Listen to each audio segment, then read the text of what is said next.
आज आपण बनवूया गाजरचा हलवा। इथे मी 1 किलो गाजर घेतलेले आहे, ते बारीक किसणीतून खिसून घेतलेले आहेत। नंतर कढईमध्ये 2 चमचे तेल घालून त्यामध्ये आपण खिसलेले गाजरचा खीस घालून छान 5 ते 10 मिनिटं चांगलं परतून घ्यायचं आहे, त्यातलं मॉइश्चर कमी होईपर्यंत। एकदा ओलावा कमी झाल्यानंतर आपल्याला यामध्ये 2 कप दूध घालायचं आहे। त्यामध्ये शाई असेल तर अतिउत्तम, त्यामध्ये छान असं क्रीमिश टेक्स्चर येतं आपल्या हलव्याला। नंतर यामध्ये मी खवा घातलेला आहे, त्यामध्ये चांगलं मिक्स करून घ्यायचं आहे। खवा पण गरम ह्याच्यामुळे चांगलं मिक्स होतो तो लगेच।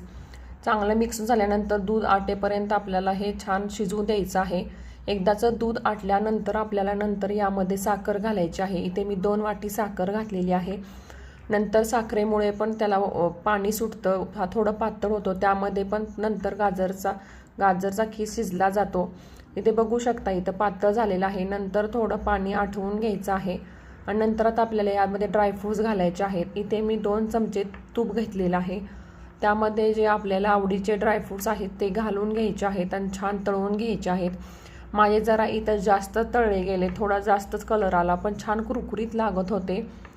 चांगलं यामध्ये मिक्स करून घ्यायचं आहे आणि लास्टला यामध्ये नंतर आपल्याला छान चवीसाठी सुगंधासाठी वेलची पूड घालायची आहे। बघू शकताय आपला मस्तपैकी असा रसरशीत असा गाजरचा हलवा तयार झालेला आहे। तुम्ही पण अशा पद्धतीने एकदा गाजरचा हलवा नक्की करून बघा। आवडल्यास लाईक शेअर सबस्क्राईब नक्की करा। Bye bye.